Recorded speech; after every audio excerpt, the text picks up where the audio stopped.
All right, now that I have all the holes punched, I am going to sew. See all my nice, neat stitching holes? If once in a while you come to a spot where it's going to be a little bit too long in between to go every other one, just go ahead and punch a hole like I did there, and I had to there to just kind of make things even out. I just kind of went halfway between. It's you're hand making this, so it doesn't exactly have to be absolutely precise. As a matter of fact, I tend to believe that while I strive for perfection, it's the little flaws that we have in things that make each individual piece unique and have that handcrafted look. So there's the front side of it, and there's the back. As close as I could get to the stitch grooves. Some places I kind of failed, but again, that's the whole handcrafted thing.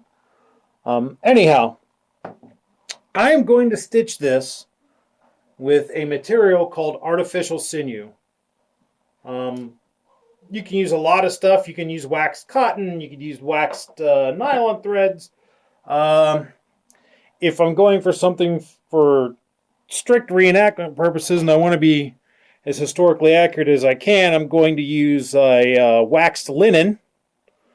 It's a really good thread for it, but I don't feel that it's as durable as the artificial sinew is, which is basically a bunch of waxed nylon fibers together.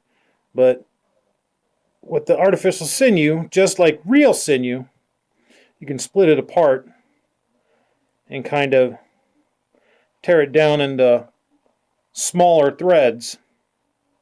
You could even use bank line if you wanted to. If you wanted to split it down, it really doesn't matter, particularly if you don't care about the historical accuracy of it. Just you want a functional bottle. So you thread put the sinew through. Doggone it, jeez. Then you just pick a spot and start out. Now, traditionally, you would have a needle on either end of the thread. You'd clamp this in your stitching pony or stitching horse, and you go in, pull it through. You poke a couple holes, then you go back through with that one, with one side, then you would take the other needle and go back through the other, pull it tight, and that's called a saddle stitch. I'm not doing that. I'm doing more of a double running stitch. It ends up being the same thing if you get it through the right spots anyway. You don't skip stitch lines like I just did. But really what I'm going to do is do a running stitch up one direction and then back to double it up. So what I mean by that is I'm just going to go over, under,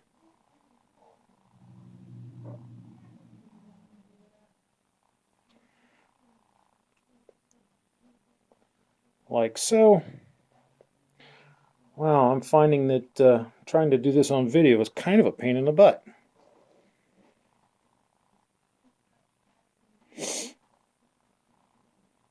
So you see, he kind of skips stitches like that.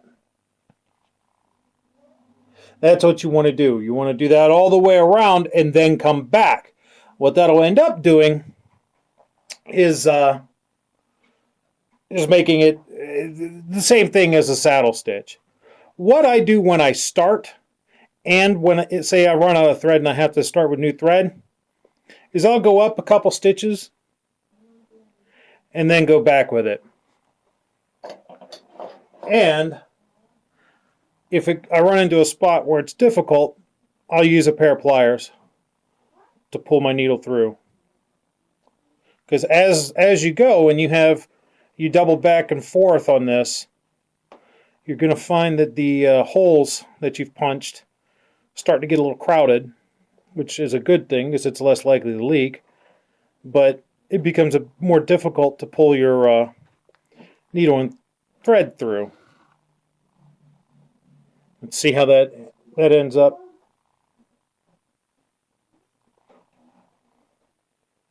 Being a same thing as a saddle stitch when you get through with it. But that's what I do. And when you end it up, you do the same thing. You go back and forth a couple times to kind of lock everything in place. And that's really when it becomes difficult.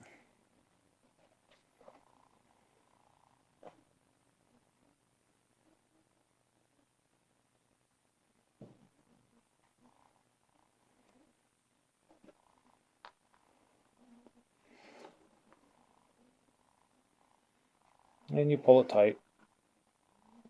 And just keep going. Go around and come back. And I'll do that and show you when I'm done.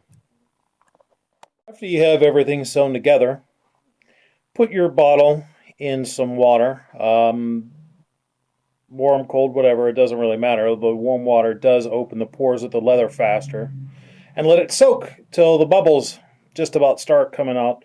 You don't necessarily want it to be sopping wet, but you want it to be very wet. You want it to be really, really pliable.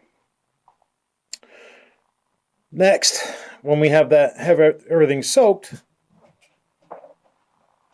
we need to get it stretched. And I do that by working the mouth of the bottle until I can insert a funnel.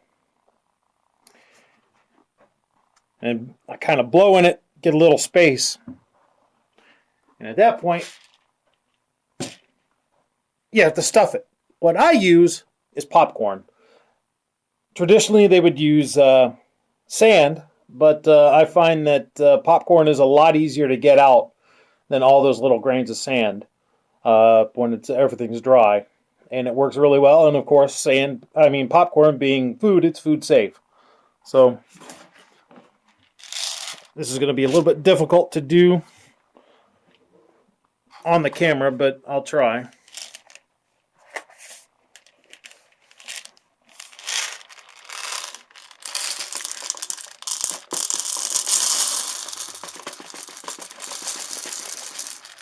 Fill your funnel up with the popcorn and then just kind of shake it around.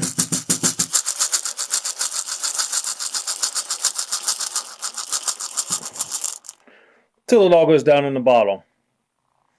Keep doing that until you can't fit anymore. Now I've got it to the point where I have some popcorn in there, and it's made it belly out some. It's got some internal volume in there, but leather will stretch a lot more than that. So what I end up doing is I continue to put popcorn into it, and I really stuff it and stretch it. Now, of course, it's not going to want to go in. So, I'll fill it up to the brim with the popcorn, and then keep stuffing the funnel down in as much as I can to try and get everything that was in the funnel packed down into the bottle. And when I can't anymore,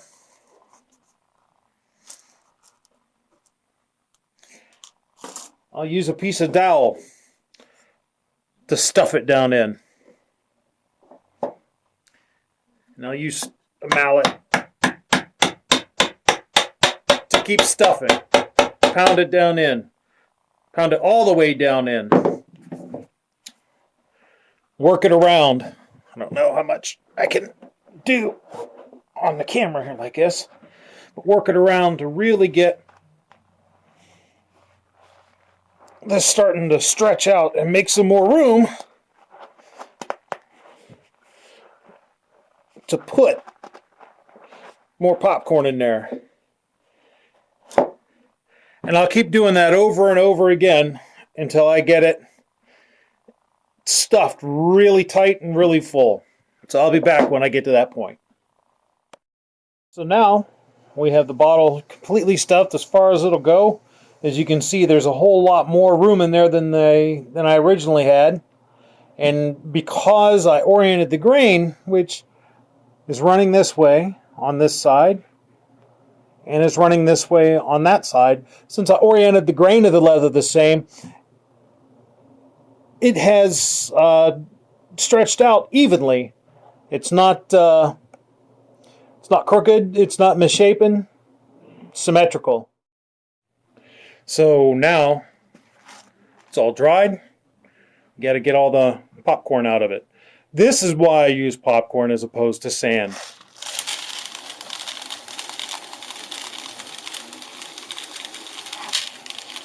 Because it's extremely easy to get out.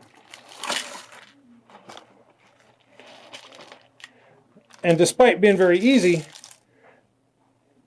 if you could see down in there, let me see if I can get a flashlight to shine in that. You really can't see. Maybe. There's popcorn still down in there, kind of stuck onto the sides. As opposed to sand, though, since this is larger grains, it's easier to get out. You just tap it. And as you can hear, stuff's coming loose from the sides real easy.